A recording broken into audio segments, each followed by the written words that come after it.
6. käigu paneb sisse Unibet, mängijatelt mängijatele.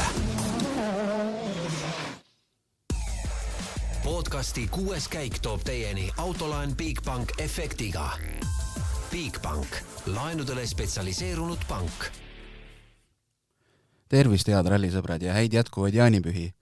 Keenia ralli esimene ülimalt dramaatiliseks osutunud täispikk rallipäeva läbi ja eetris on taas 6. käigu saade. Minu nimi on Kaspar Ruus ja üle liini on meil ühendus taas Roland Poomiga. Tere, Roland! Tere jälle! No räägi, kuidas pühad on siiani möödunud? Kuidas läinud on? Ilmselt enamasti rallit vaadates. Nii palju, kui seda olnud on. Aga ei põnevalt ikka, jaa. Lõkkarda jõudsid ka? Jõudsin mõneks tunniks, aga siis juba tuli uni peale, nii et täna hommikuks oli vaja valmis olla ju. Et hakata jälgima, mis Keenias toimub. Jah, pikk rallipäev oli ees. Aga võtamegi alustuseks tänase võistluspäeva kokku, et üllatus, MM-sarja üldliider Kalle Roompere juhib rallit 20-24 sekundiga tiimikaaslas Elfin Evansi ees. Ott Tänak on hetkel 3. kohal. Tõsi, ta võib veel langeda 4., sest teatud küsimärgid on Takamoto Katsuta viimase kiiruskatse aja juures, milleni me ka veel lähemalt jõuame. 5. kohal on hetkel Thierry Neuville, 6. Sebastien Ogier, 7. Oliver Sorberg ja seejärel tuleb juba WRC2 klassi liider Kajetanovic. Et mis su esimesed muljed tänasest dramaatilisest päevast on? No ütleme, et esimene mulje kindlasti see 407. katse sai olema päris rajuja peale, isegi ütleks peale 4. katset see või peale paari autot juba tundus, et see tee on täiesti läbimatus, nii et mis 7. katsel saama hakkab, see oli päris suur küsimärk juba jah, 4. katse esimeste autode läbimisel, et see saigi päris küsijaks, et suht palju auto sealt ära kukkus. Aga Roompere liidri koht, ma arvan, päeva lõpuks eks ta veits üllatus on. Et lõppkokkuvõttes isegi see stardikoht tuli tal kasuks, nagu seal näha oli, et peale paari autot oli see tee katki, siis ta sai ikkagi nii palju tee peal sõita, kui seda teed seal oli. Et ma arvan, et selles mõttes ta kasutas oma positsiooni ära ja suutis selle auto ilusti ilma probleemideta tuua päeva lõpuni. Aga jah, pigem see oli minu jaoks üllatus. Et oleks oodanud ilmselt sellist vähe rohkem kinda peale sõita, et nagu näha oli, siis see on päris autosi lõhkuv ralli, nagu me ka eile arutasime. Nii et päris enesekindlalt ja julgelt tuli. Selles mõttes, et üldarvestuse liider ei peaks, ma arvan, isegi nii sellist sõitu tegema sellisest hooaja olukorras, kus ta on päris tugev liider. No Roompere on näitanud, et tema puhul vist need tavalised eeldused vist väga ei kehti, et tema teeb nii nagu oskab ja tuleb välja, et oskab väga hästi.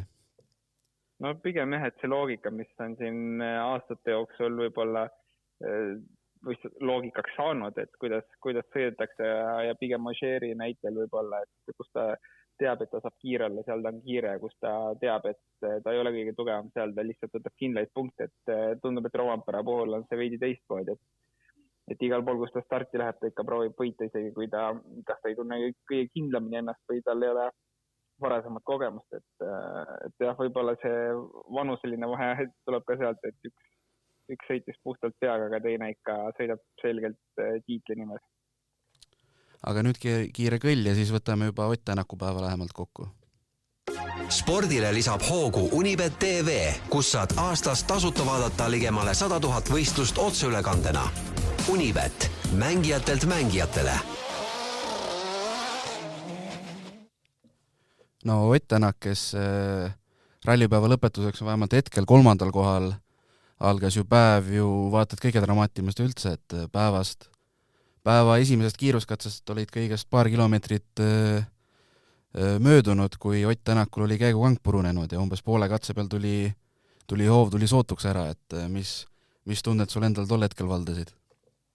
No eks see selline suht komöödia nurk jälle oli seal, et et sellised asjad ma saan aru, kui juhtuvad Eestis, ma ei tea, on kohalikul rallil E-rühmas, aga kas see asi peaks jälle juhtuma ühe WRC tehase tiimi autoga, noh, pigem mitte, et see läheb jälle sinna kategooriasse, kus Ott võiks katse lõpus öelda, et amazing quality, kui tal ka näiteks kojamehed kinni kiirusid, et tundub selline täiesti debiilne asi. Aga noh, selles mõttes, et ta sai vähemalt kiiresti aru, et kuidas seda käiku seal ikkagi vahetada, nii et väga suur kaotustult ei tulnud.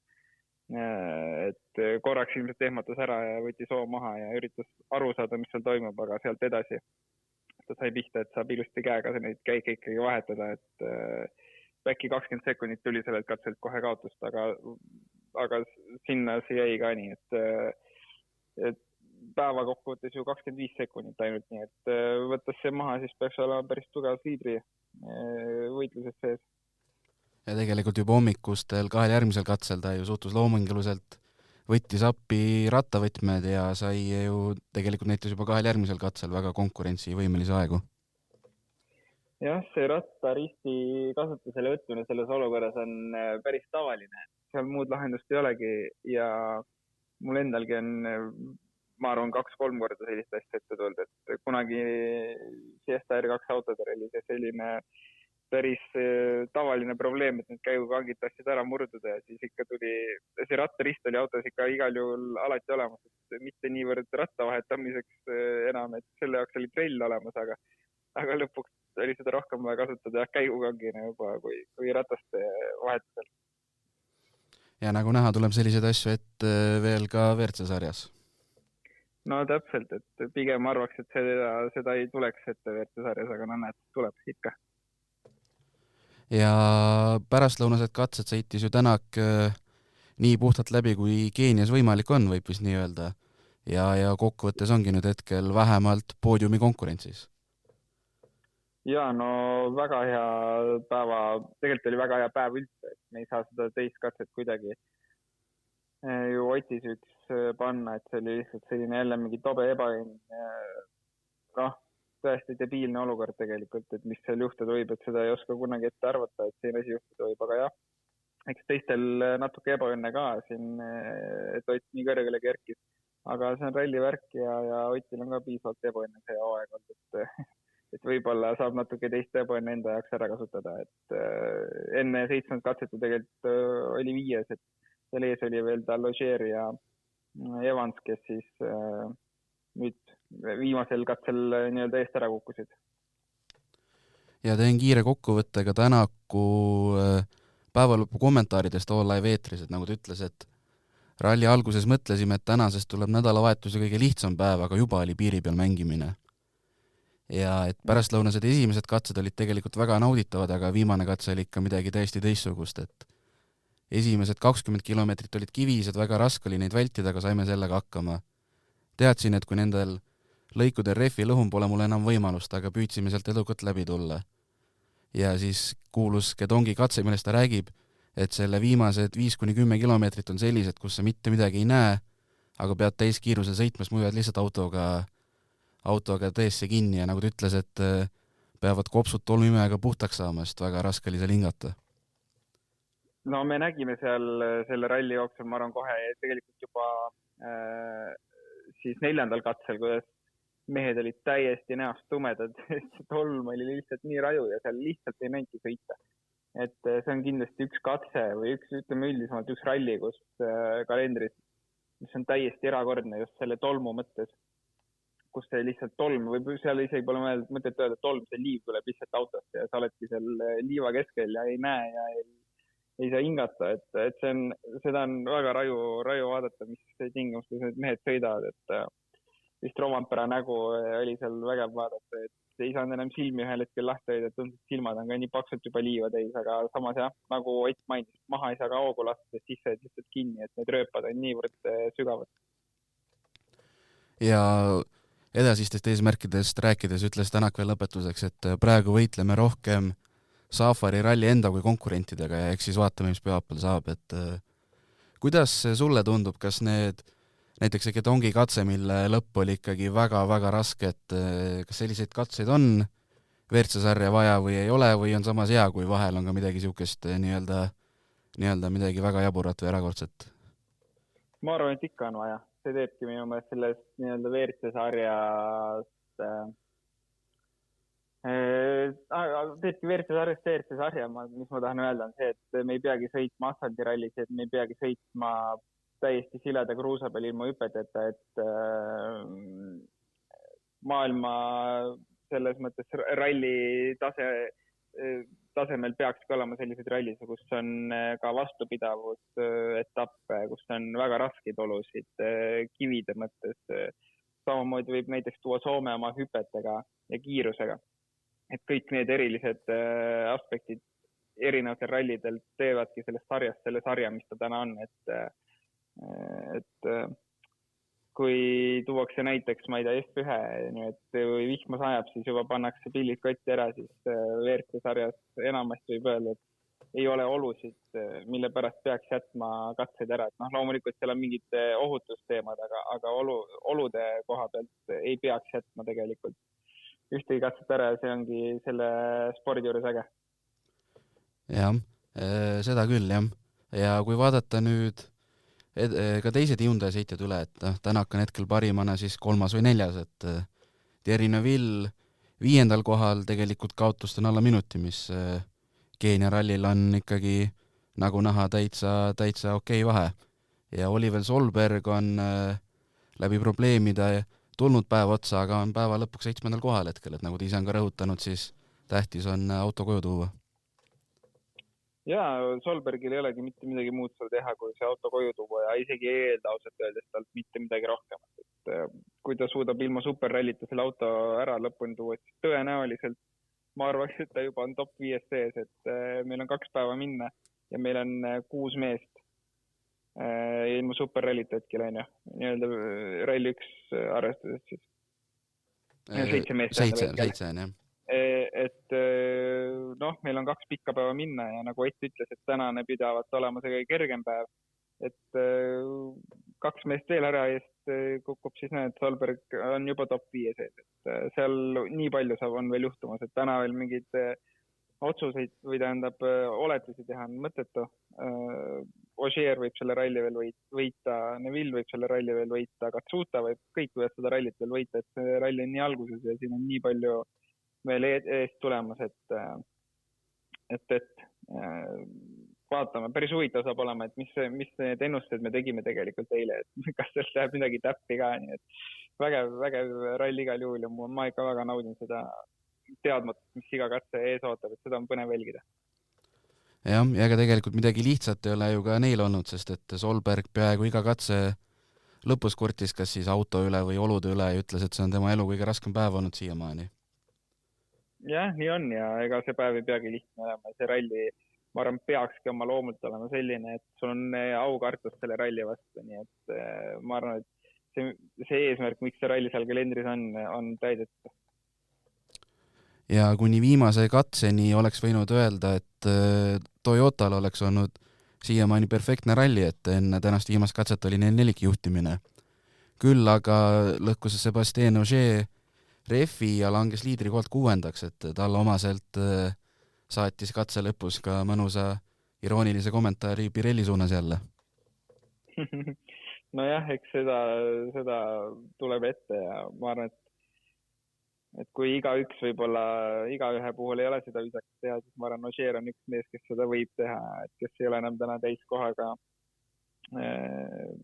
tehase tiimi sõita WRC sarjas, nii et loomulikult, eks seal on oma töö Pirelli rehvil, aga samas ka oma töö nendel oludes, et arusaadav Ogieri pahameelest, et kukkus ta ju liidripositsioonilt. Ja veel päeva lõpus ka nii-öelda. Just täpselt, et juba lähed viimasele katsele liidri kohal ja tead, et see raske katse on veel ära lõpetada, aga päev on tehtud ja siis selline üle. Loomulikult see on keeruline vastu, aga no näed, midagi teile teha. 2 minutit tegelikult kaotust, ma arvan, Keenia puhul veel top 3 on kindlasti reaalne, et vaatame, mis need päevad tooma hakkavad, aga siin ei ole, see ralli kindlasti ei ole ta jaoks veel otsas. Ja praegusel hetkel pole veel teada, mis aeg antakse Takamoto Katsutale ja põhjus on siis selles, et Katsuta langes viimase katsega 2. kohalt 4. ja temast sai mööda seejuures nii Tänak kui Evans ja põhjus on siis selles, et kuna Greg Priin lõhkus auto ära, siis Katsuta kaotas tema selja taga lihtsalt liiga palju aega ja ta avaldas ka ise juba lootust, et äkki kohtunikud korrigeerivad ta ja küll aga on selge, et Toyotal on vähemalt kaksikjuhtimine, sest et Rovanpera on liidri kohal ja Elfin Evans on hetkel teine. Ja tuletame meelde, et Rovanperal oleks ju peaaegu neljapäevase esimese katse esimeses kurvis juba autole katuse läinud, aga nüüd on jälle liidri kohal. Jah, just täpselt nii oli, et see oli, aga muideks kui nüüd statistikad vaadata, siis need mehed, kes on Shakedonis oma auto ümber keeranud, siin ajaloo jooksul neid mõningaid on olnud, siis enamasti need mehed ka ralli võidavad, nii et ärev moment esimesel katsel võib-olla siis tähendab midagi sarnast. Aga jah, Katsuta puhul, eks ole näha, mis võistluste kohtunik info annab, et seal on 2 varianti. Kas öeldakse, et on sportlik ebaõnn või siis vaadatakse nii-öelda GPS-i pealt, kui palju umbes aega kaotati.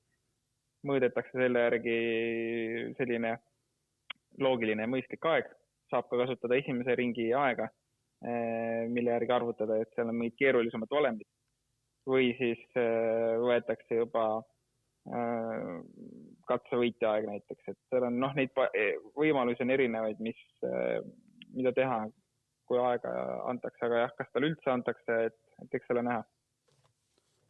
Ja kui Hyundai'st ja Toyotast juba räägitud, siis tegelikult täiesti katastroofiline päev oli M-spordil, kellel 4 nii-öelda põhisõitjast põhimõtteliselt on kõik 4 mängust väljas, et Gus Greensmith kaotas siis päeva 3. katsel üle 13 minutist, lõhkus refi, jäi seal autoga seisma, siis vist olid veel mingid probleemid ja see kõik võttis aega. Pärast seda katset pidi tehniliste probleemide tõttu lööb katkestama, pärast päeva 4. katset pidi tehniliste probleemide tõttu Formeau katkestama ja päeva viimasel katsel lõhkus Tänakuga 5. koha eest võidelnud Greg Priin auto ära ja tema jaoks sai ka päev enneaegse lõppu, et päris kurb vaatepilt M-spordi jaoks. No väga kurb. Jah, keeruline üldse öelda, et mis toimub või miks, aga eks seda oli arvata, et uued autod ja Keenia ralli, et üllatusi sul tuleb. Greensmithi puhul oli tegelikult tavaline lihtne rehvi purunemine, aga siis sõites selle katkis rehviga katse lõpu poole, siis vahetult enne katse lõppu ilmselt hakkas vedrustuse õli lekkima ja need temperatuurid on päris suured, kui selle välja peal sõita, et siis võttis väikse leegi üles ja nad jäid seisma, et seda kustutada seal ja siis sealt see suurem kaotus tuli, aga ega kõigil jah, päris palju ebaõnne, et loodame, et see ralli on, selleks ralliks on nüüd enamasti põhimõtteliselt veel kõik, aga loodame, et siis teine pool hooajast on selline vähe positiivsem M-spordi jaoks. Aga Priinil jällegi siuke õnnetu nädalavahetus, et oli ju mängus, võitles 5. koha eest, aga siis tegelikult temal oli ju sõiduviga, kui ta seal suure kivi otsa lõpus sõitis.